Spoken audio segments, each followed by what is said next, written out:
Refiloe Khameli is a serial entrepreneur. I have been in business now for 3.5 years.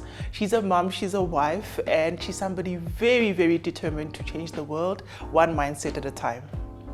Mindset coaching really works with people's beliefs of themselves and of the world around them. It really focuses on goals and your ability to achieve them by changing what you think is your limiting belief.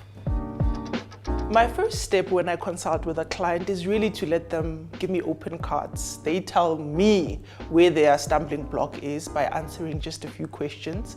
We call that just a discovery meeting, and then I'm able to determine whether the work I need to do with them is really for me or somebody like a clinician or psychologist, etc. My client base are young women. Most are in 9-to-5s looking for either financial independence or they're looking for to hone in their additional skills. You know, somebody that's possibly maybe in admin and they want to get into fashion.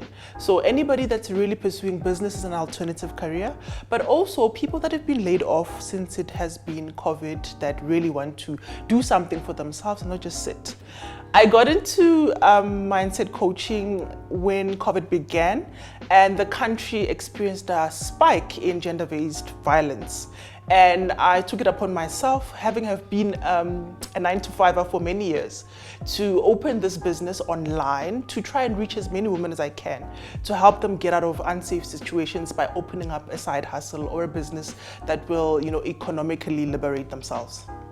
So Trace Academia can help out with people that need to be in a different career or need to pursue business by giving them an entry-level amount of information, basically to help them decide which path they need to be going into.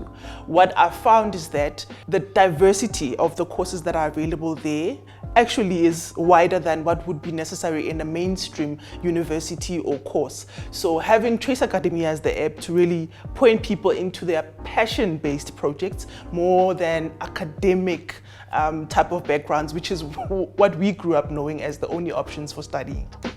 The favorite part of my job is when I get a client to realize the results in terms of something that they came to me thinking they may not be able to do or that they may not be able to realize.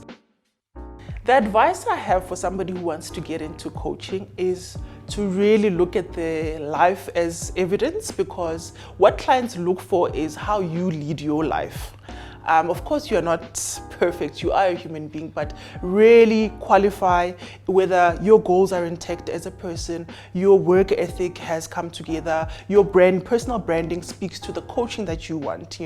It's one thing to be an athletics coach and be overweight type of thing. So I really want for people who want to get into coaching to really do a self-audit of their own lives and make sure that when somebody approaches them, they can be able to offer some level of comfort and security that they'll be able to do the same thing for somebody else. Oh, utterly fulfilling, especially when you move somebody from no income whatsoever to somebody who's able to, do things, whether it's for themselves or their children. It's utterly, utterly rewarding.